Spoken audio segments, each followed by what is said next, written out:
Welcome to the Batman Villains of Old Time Radio, our amazing world of radio summer series where we examine the old-time radio careers of the talented performers who brought the 1960s TV Batman villains to life. Now, from Boise, Idaho, here's your host, Adam Graham. After the Batman Villains of Old Time Radio was chosen as our summer series, I actually put the choice of which villains we would profile my Patreon supporters, and they went ahead and chose 9 different Batman villain actors that we're going to look at. And the first of these, and we're not doing these in any particular order other than what makes sense based on the available material. But the first one we're going to present will be Ethel Merman. Ethel Merman has been called the undisputed First Lady of the musical comedy stage. She was an absolute icon of Broadway, with so many great shows to her credit. Things like Anything Goes, Annie Get Your Gun, Hello Dolly. And then, of course, there were so many big signature songs which she introduced. And we'll hear a few today. And she had this one-of-a-kind voice. It's just incredibly powerful and confident and memorable. I have to admit, my exposure to Ethel Merman growing up was kind of limited. I saw It's a Mad, Mad, Mad, Mad World a few times, and she was in that, but she didn't sing, mostly just shouted. And honestly, the Batman episodes she appeared in that we're going to talk about later, The Sport of Penguins and A Horse of Another Color, I don't think I even saw those growing up. Maybe a second or two, but I never actually got to watch these episodes until now. I did see her on The Muppet Show, but I think that she didn't really make an impression on me until I got into listening to old-time radio. And I heard her on The Big Show, where she was a semi-regular when The Big Show was in New York. And I've come to appreciate her voice and just what a unique talent she was. She obviously did a lot of musical appearances during the golden age of radio. A few weeks back, I was listening to her on Bing Crosby's Philco show. But I chose something that was a bit different for Miss Merman and a bit of a stretch. We're bringing you an episode of Suspense, in which she was the principal star. The original air date is February 1st, 1954, and it's entitled Never Follow a Banjo Act.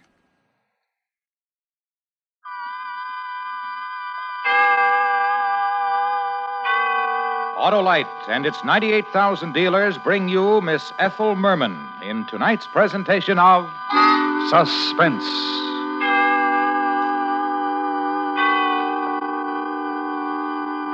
Tonight, Autolite presents the story of a good-humored lady with a big voice and a soft-spoken boy with a very sharp knife.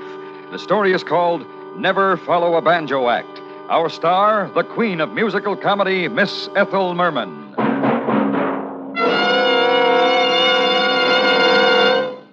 This is Harlow Wilcox with $100,000 news. You may get your own church, hospital, or other community or national charity a big share of that sum. There's nothing to do except write your name and address on a registration form at any Autolite family car dealer showroom. If you're one of 25 persons selected, you will name your favorite recognized charity or charities to share in this $100,000 Autolite family gift. Now, it is my privilege to introduce Mr. Basil O'Connor, National Chairman of the March of Dimes. Thank you. I'm sure everybody in America will open his heart to this most generous offer. Of course, those selected can give to church, hospital, or any other recognized charity. But I, for one, am hoping a big share goes to my favorite charity, the March of Dimes, whose crucial campaign is underway. But for that once-in-a-lifetime thrill, to be able to give thousands of dollars to the March of Dimes or any other charity, be sure to register with your local Autolite family car dealer tomorrow. Thank you, Mr. O'Connor. Friends, visit your DeSoto, Hudson, Plymouth, Studebaker, Dodge, Willis, Nash, Packard, Kaiser, or Chrysler dealer. Help your favorite charity share in $100,000. And now, Autolite presents transcribed Never Follow a Banjo Act, starring Miss Ethel Merman, hoping once again to keep you in suspense. A Nero, Apollo, the Wizard of Oz. You've a kingdom, power and glory. The oldest of stories is new, true. You built your Rome in just one day. Life is mystic, a midsummer's night. We live in a Turkish delight. You're in heaven. It's swell when you're really in love. It's swell when you're really in love.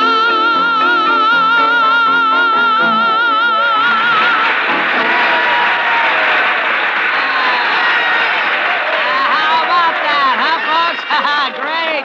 I mean it, ladies and gentlemen. Rosie Jones. Come on, take one more bow, Rosie. There you are. Oh, man. She really does come on, that girl. Well, ladies and gentlemen, oh, you lovely uptown types. You came, you saw, and you heard. The one and only, the immortal Rosie Jones. Right at 52nd Street in the Club Nightshade. Hey, sing Melancholy Baby. And now we bring you Chico and his Mambo Rascals. Get it, boys.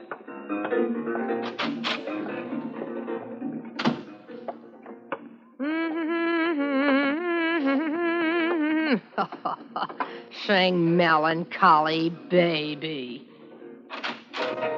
Hey, no, doll, no. No what? Don't unhook. You got company coming back. Listen, Benny, if I've told you once, I've told you a million times. Yeah, but this is different, doll. Oh, this is different. Yeah, it's always different. Come on, fix your hair. May I come in? It's open. I can't stop you. My name is Cram, Rosie. Ray Cram. I'd like to talk to you. Ray Cram, huh? Beat it, mister. I don't think you got the name right, or maybe you never heard of me. Every guy who wants to make a big impression back here claims he either is or is representing a big agent. Doll, this is Ray Cram. I assure you, Miss Jones, this is Mr. Cram. And who, my dear, are you? I'm Johnson, assistant to Mr. Cram. Tell you what, Mr. Cram, show me your driver's license. Oh. There you are. Oh, have a chair. Call me Ray. You know, I've been an admirer of yours for many years, Rosie.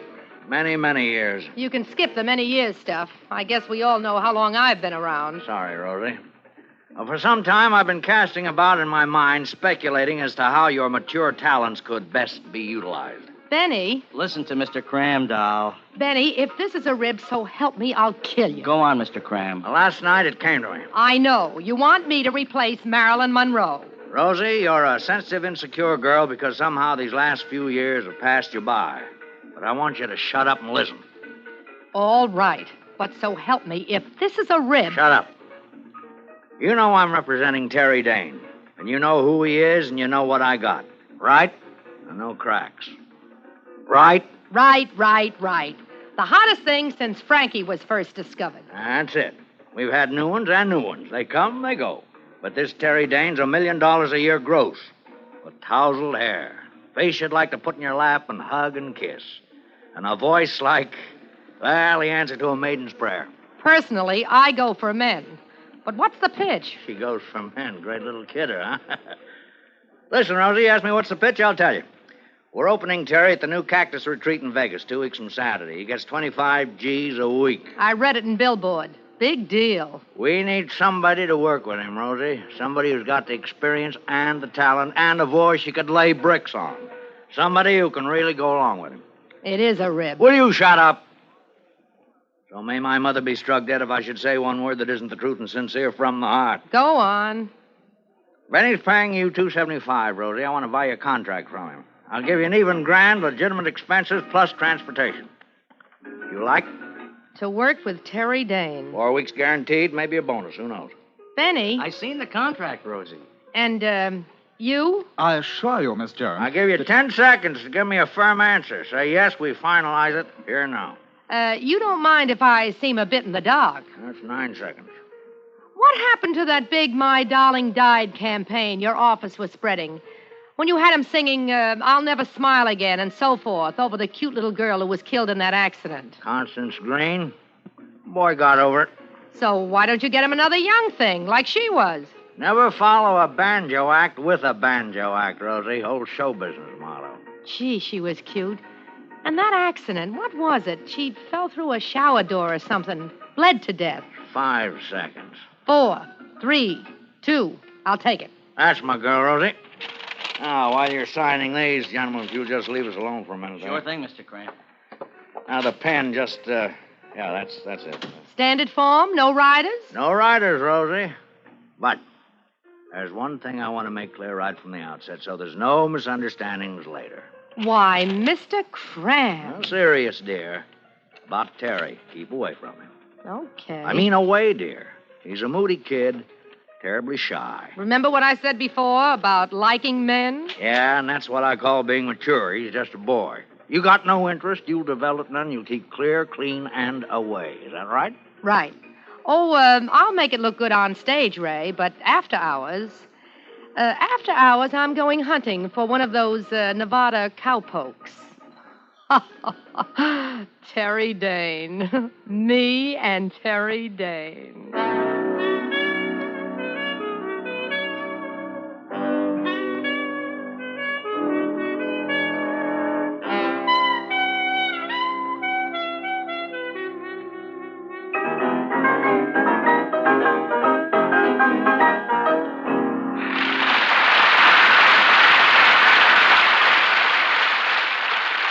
You like this, Rosie?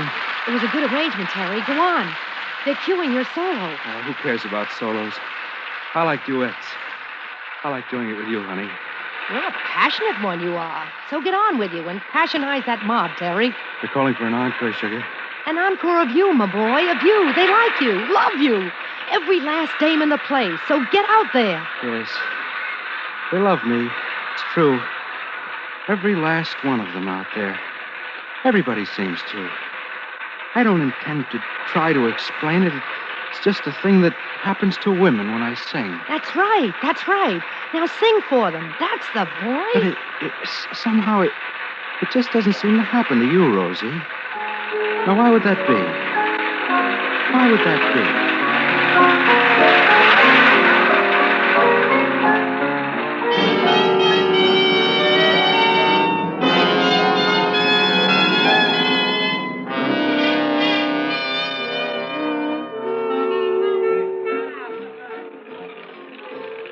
Lady wages 2 bits on the 23 red.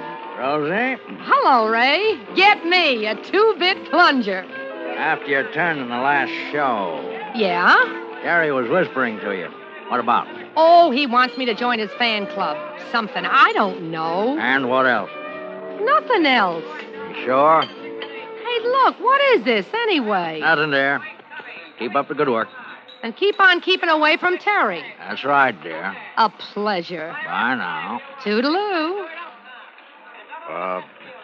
Miss Jones, ma'am?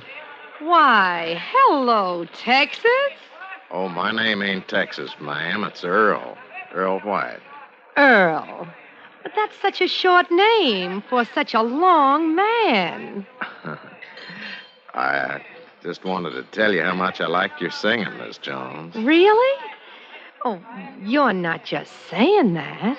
Oh, no, ma'am. You're 1 in a million, Earl. Yes'm. Blurt it out, Earl. Well, I'd sincerely like to buy you a drink, Miss Jones. Well, let's saddle up, Pod, and get with it.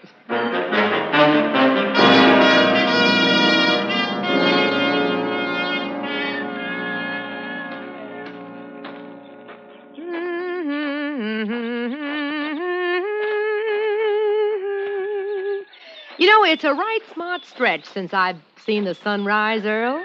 Finest time of the day, Miss Rosie. And look at those mountains, all purply and gold. Yeah, a man could look at those mountains for quite a spell. Here's my bungalow, Earl, so I guess I'll be saying good night. Or is it good morning? Don't rightly know which to say, ma'am. Let's just make it so long. Till later. We still got that riding date? Yes'm. Oh, yes'm. So long, partner. Bye. Who's there? Who's that in my bedroom?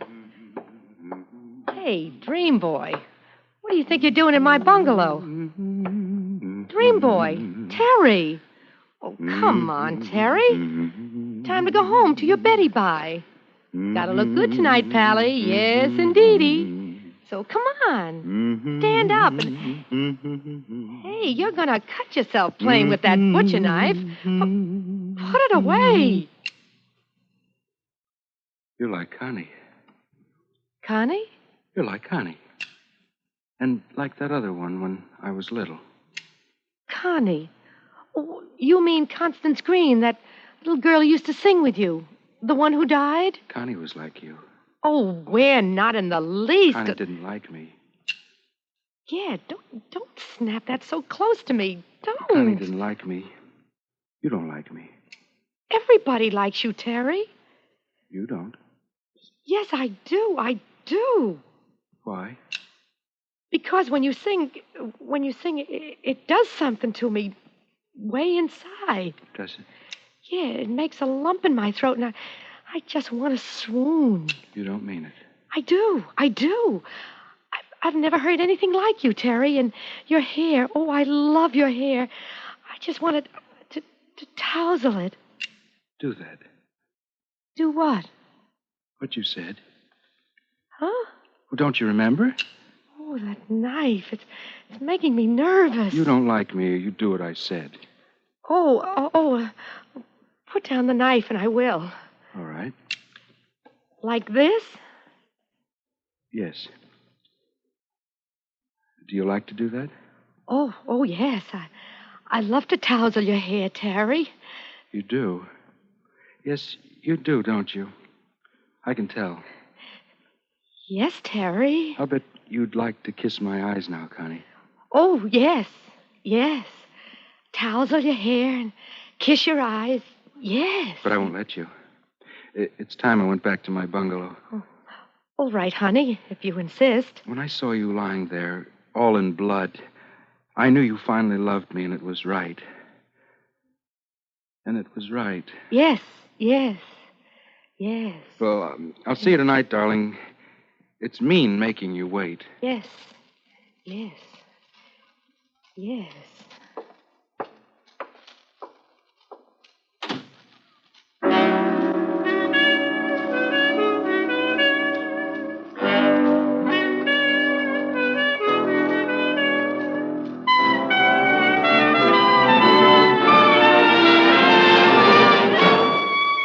Autolite is bringing you Miss Ethel Merman in Never Follow a Banjo Act.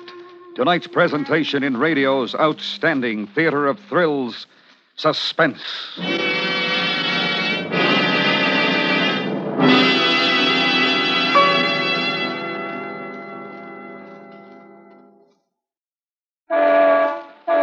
Hi, Harlow. Well, hello, Bob. Hey, got a new Plymouth, eh? Yes, sir, and what a car. Just like they say, under the beauty, there's solid value. Say, we're saluting Plymouth tonight on Suspense as a distinguished member of the Autolite family. Plymouth's a distinguished member of my family, too, Harlow. The kids love its looks, my wife loves the comfort, and I really go for the economy. And we all go for a drive every time we can. Because with Plymouth, driving is the real pleasure it should be. Yeah, and hey, talking about drives, you get a choice of 3, don't you, Bob? Yes, you do, Harlow. Synchro silent, or if you wish, automatic overdrive, or no-shift high drive. They're all available on this great new Plymouth. And of course, you know, Harlow, 4 is Autolite equipped. I sure do, Bob. You're justly proud of your new Plymouth, and Autolite is also proud of its long association with Plymouth and Plymouth dealers everywhere. And now, Autolite brings back to our Hollywood soundstage Miss Ethel Merman in Elliot Lewis's production of Never Follow a Banjo Act. A tale well calculated to keep you in suspense.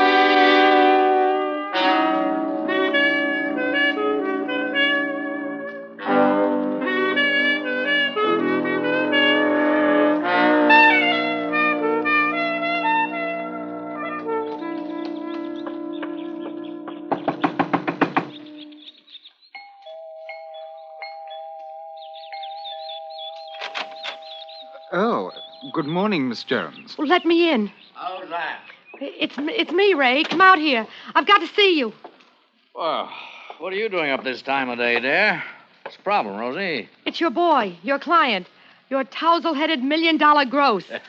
Terry? Yeah, Oh, what's the rascal up to this morning? murder. Very funny. Come on, Rosie. What's going on? You mean you don't know? No, what? No jokes, Rosie. Now, what's this about Terry? In words of one syllable, Ray, that boy is a nut. He was in my bedroom just now with a knife, this long, suggesting that I should maybe flip every time he opens his mouth. I tell you, he scared the living daylights out of me. This is serious. You bet it is. He darn near cut my throat. And all because he said I didn't like him. Didn't like him? Yeah. And you know what you said about the old show business motto, never follow a Banjo Act with a Banjo Act? Yeah? Well, Ray Cram, you've done it. He's got me all mixed up with her and something about lying in a pool of blood and... Oh, this isn't for baby. To that boy, I'm another Banjo Act. Well. What should we do? Call the police. Let them handle it. We can't very well do that, can we? Why not? The kid's sick. He's insane. He could do anything. Aren't you exaggerating a bit? No. Think now, dear. Don't you think it might have been just a little joke, huh? Ray, nobody makes jokes like that. Sure they do. Don't they, Johnson? Yes, Mr. Cram. Quite often. So, why don't we forget about this, huh, Rosie? Forget about it? Yeah, forget about it. Hey, now. You're getting $1,000 a week, dear. Top publicity, a swell time, so why don't you relax, I'll have a little talk with Terry. There'll be no more jokes, I promise. Okay? You know. Know what? The kid's maybe a little loopy. You know. You know about him and that little knife of his. Don't raise your voice. And maybe you know how that other girl, that Connie, died. She fell through a shower door. I read about it. She was cut up pretty bad, wasn't she? Johnson. Yes, Mr. Cram. Give me a drink. Yes, Mr. Cram. You want a drink, Rosie? At 6 o'clock in the morning? What I want is a good explanation. And after that, I want to use your phone. Now listen, Rosie, and listen good. You've been around a long time, dear, and you know what can sometimes happen to a Weisenheimer who goes popping off when it's uncalled for. But this is called for. That kid belongs in an asylum or someplace. That kid represents $1 million gross. Of which you get 10%. Of which I get a whole lot less than that. He's divided up a half a dozen ways, Rosie. Some of the holders are very influential parties. One of the parties in particular wouldn't like it if anything happened to make the money stop coming in. That party's name's a secret. But I'm going to tell it to you, Rosie, because you've been around and you'll appreciate this. Who? The syndicate. So explain. They're human beings, sort of. Tell them the truth. Tell them they bought in on something bad, just like you. You don't understand. I sold them their piece. Me, Ray Cram. You're in trouble. Not unless you talk, and if you do, you're in trouble, too. Here's your drink, Mr. Cram. You put ice in it. I'm sorry, Mr. Ice Cram. hurts my caps. So sorry, Mr. Cram. Go on, fix it. Yes, Mr. Cram. How do you mean? I'll be in trouble, too. The syndicate. I'd be forced to tell them who blew the whistle on their golden goose. And then, well, you know. Oh. So take the realistic view, huh, dear? We'll protect you. We'll keep Terry away from you. You've got nothing to worry about. Nothing to worry about. Now I'm real reassured. Look, Ray, couldn't I just slip out of town? No. I saw the boys after the show. They liked you. You stay. That's the word from the boys. You know, this is kind of a hysterical situation. Here you are, Mr. Cram. Caps. They cost me $3,500. All they do is ache. I wish I were dead. And, dear. Yes, dear. You're singing good on your solo, but don't sing too good on your duet. Don't take away from the boy. No. That's it, dear. Bye now.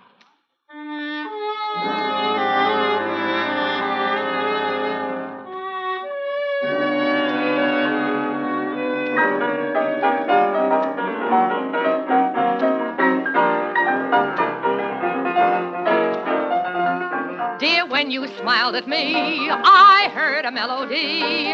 It haunted me from the start. Something inside of me started a symphony. Zing went the strings of my heart. 'Twas like a breath of spring. I heard a robin sing about a nest set apart. All nature seemed to be in perfect harmony. Zing went the strings of my heart. Your eyes made sky seem blue again. What else could I do again but keep repeating through again? I love you, love you. I still recall the thrill. I guess I always will. I hope 'twill never depart. Dear, with your lips to mine, a rhapsody divine. Zing went the strings of my heart. Never could carry a tune, never knew where to start. You came along when everything was wrong and put a song in my heart. Dear, when you smiled at me, I heard a melody. Something inside of me started a symphony. Sing went the strings of my heart. Just like a breath of spring, I heard a robin sing. All nature seemed to be in perfect harmony. Sing went the strings of my heart. Your eyes made skies seem blue again. What else could I do again but keep repeating through again? I love you, love you. I still recall the thrill. I guess I always will. I hope 'twill never depart. Dear, with your lips to mine, a rhapsody divine. Sing when the strings of my heart.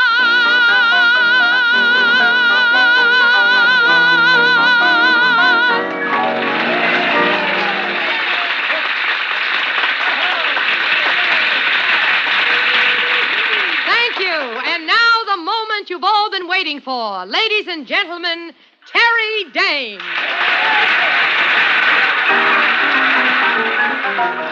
Hello, baby. Hi, folks. Isn't she great? Isn't he great? Terry, Yeah, doll? what are you thinking about, Terry? All things. What kind of things, Terry? Moon, June, spoon, tune. Got a tune? Oh, I got a tune. Good little tune? Happy little tune.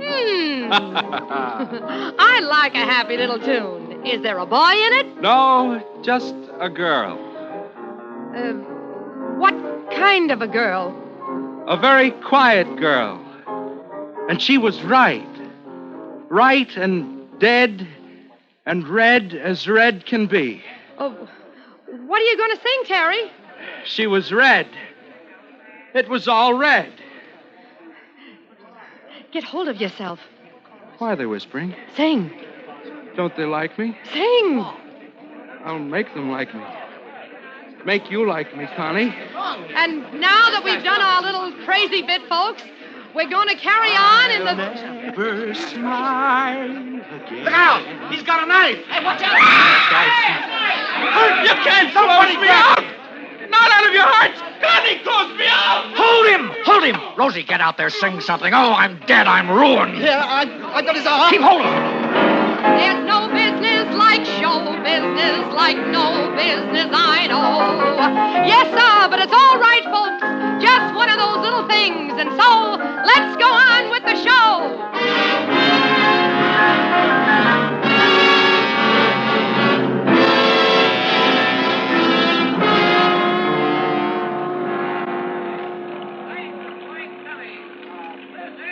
Concerned if I can figure what makes a fella like that tick. I think I'll play the black tonight.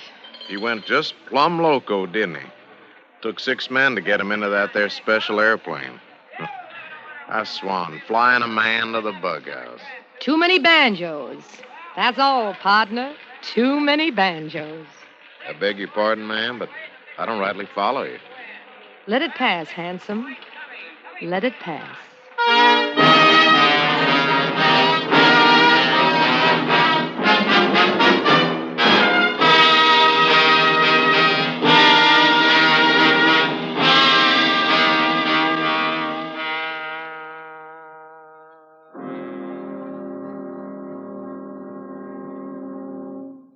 Suspense, presented by Autolite. Tonight's star, Miss Ethel Merman. Friends, sign up tomorrow for the big Autolite Family Charity Drawing. If you are 18 years or older, you can be one of 25 persons selected to pick your favorite charity or charities to share in $100,000. As March of Dimes chairman Basil O'Connor said earlier, for that once-in-a-lifetime thrill to be able to give thousands of dollars to the March of Dimes or any other recognized charity, be sure to register with your local Autolite Family card dealer tomorrow. Just fill out a registration form and have the dealer sign it. There's nothing to buy, nothing to write except your name and address. But you may help your church, hospital, or other favorite recognized charity share in $100,000. So visit any DeSoto, Hudson, Plymouth, Studebaker, Dodge, Willis, Nash, Packard, Kaiser, or Chrysler dealer tomorrow.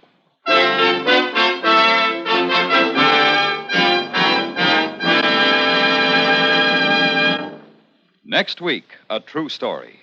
The report of 2 murders and the heroic man responsible for these necessary atrocities. It's called Death at Skrankerud Pond. Our star, Mr. Jeff Chandler. That's next week on Suspense. Suspense is transcribed and directed by Elliott Lewis, with music composed by Lucien Morawick and conducted by Lud Gluskin. Never Follow a Banjo Act was written for Suspense by James Poe. The duo pianists were Walter Gross and Vic Piemonte. In tonight's story, Shepard Menken was heard as Terry, with Joseph Kearns as Cram. Featured in the cast were Jerry Hausner, Ben Wright, Paul Frees, and Jess Kirkpatrick. This is the CBS Radio Network.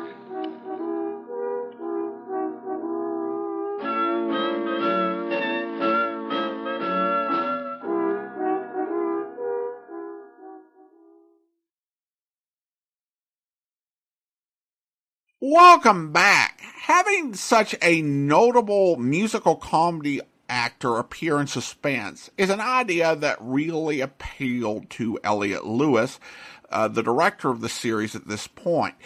He had a lot of comedy actors take on more or less serious roles. This is definitely a very different tone than you get from something featuring Miss Merman. Even though Rosie is essentially Ethel Merman if she didn't get a big break, to have that scene where she is so menaced is quite disconcerting. And I think she absolutely brings home the terror of the moment. It's a story with very dark undertones and highlights the sort of corruption and greed that often seep into the entertainment industry, and this was true even back in the 1950s. I will also say Rosie is a pro trying to work through the worst possible thing that could happen to a performer on stage when her partner goes totally psychotic and whips out a knife. Thinking about it, I did chuckle a little bit at the choice of her song after they sent men out to seize the kid. It's a great Ethel Merman standard. There's no business like show business. However, the song goes on to say, there's no people like show people, like no people I know. And that would have a very different meaning in this context. I do think the ending is a bit rushed. They really set up a big dilemma after the commercial break in establishing the peril that Rosie was in, both from the kid and from the syndicate, but didn't leave enough time to really have her live with that tension or find a way to defeat him without getting herself in trouble with the syndicate. So events just overtake her and he snaps on stage in front of everybody and solves her problem. I can't really think, given the limited time they had left, what else they could have done. The only alternative might have been having Rosie killed quickly, and no one wanted to hear Ethel Merman senselessly killed on Suspense. There's a blog that covered the series Escape and Suspense. They posted about all of the episodes of Escape, but stopped before they finished on all the episodes of Suspense, but nevertheless, the blog is maintained, and they did do an entry on this episode. And the author suggests that this is an episode that should have been expanded to a movie, and I could really see it. I think that would give the storyline a little bit more room to breathe, because there was a lot more that could have been explored, but which, you really just had to kind of cut short in a half an hour. But still, this was a really solid episode. It was entertaining and a different role for Ethel Merman. So let's go ahead and talk about her appearance on Batman. This was season 3 in fall 1967, and it was the 4th and 5th episode of the 3rd season, The Sport of Penguins and A Horse of Another Color. Now, this was actually the first two-parter of season 3. For season 3, Batman had been contracted to 1 episode per week, and the episodes were generally self-contained. But there were some multiple part stories thrown in, although the viewers had to wait until next week rather than just until the next night. In this episode, Ethel Merman played Lola Lasagna, who had a big thing for parasols. She also had a horse named Parasol, who was entered in a Wayne Foundation horse race and was the favorite to win.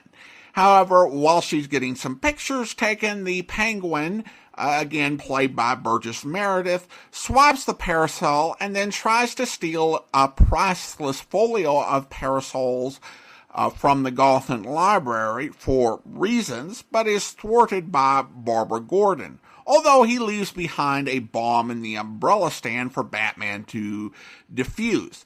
Lola is invited to Penguin's bookstore, which is a thinly disguised bookie operation, and a Penguin reveals that he knows the truth about Lola, that what was supposed to be a priceless parasol was actually a fake, and so was Lola. Lola is really Lulu Schultz, a criminal that Penguin had known since they were both rotten kids. And she admits to this and reveals she was forced to sell her parasols after her wealthy, elderly Italian husband divorced her after 3 weeks, believing that she was only after his money for some reason. And she was only left with the racehorse, and she had to sell her parasols, which weren't worth as much as she thought they were, and had to replace them with fakes. And she planned to win the Wayne race, but it was for charity, and there's not really a purse since it's going to go to charity. However, there is money to be made in betting, but there's not a whole lot to be made when your horse is the favorite. So Penguin comes up with a dastardly idea to substitute her horse, Parasol, with a ringer, who they'll make look like Parasol, and to enter Parasol under another name after disguising Parasol. This is a fun story with a lot of uproarious horse racing shenanigans going around, and Batman coming up with his own counter moves to the Penguin in a story that's different than what you might have seen earlier in the series, where it would be just investigation and fighting. This was also in the era after Batgirl had been introduced into the series. I enjoy her character, and this was a great story for her. She got some solid moments in fighting the Penguin, made some great entrances, had some solid lines, and was really just a lot of fun to watch. And then, of course, you have Burgess Meredith and Ethel Merman, these two titans of the American stage. And, of course, working together, they are just fantastic. They play off each other really well.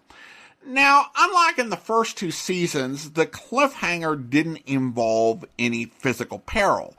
It was just the question of whether the Batman would get to the library in time to stop Penguin from another attempt to steal the Parasol Folio, this time with an actual motive, as he needed the money for him and Lola to bet on the horse. And honestly, this whole plot point is the weakest part of the two-parter, because essentially the writers decided that Penguin couldn't lay his hands on $10,000 for the racing scheme. So that point feels a bit perfunctory and contrived. I also feel that Ethel Merman could have been used more and in more interesting ways. She did end up really a secondary villain to the Penguin rather than being close to an equal, although she wasn't in the same class as like the random actors who would play second bananas to the villains. But it still feels like she could have done more. I do wonder if this was seen as just more of an introduction for her, and if the series had gone for a fourth season, if she would have come back with a bit more to do. But still, I think she was good in this with what she was given, and this was a pretty good, if not great, Batman two-parter.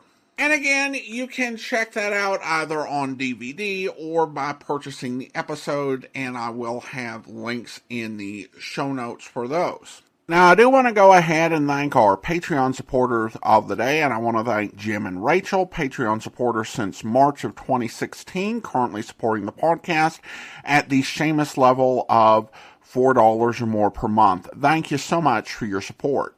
Well, that will actually do it for this week. Send your comments to box13 at greatdetectives.net, but we'll see you back here next week, same bat time, same bat podcast.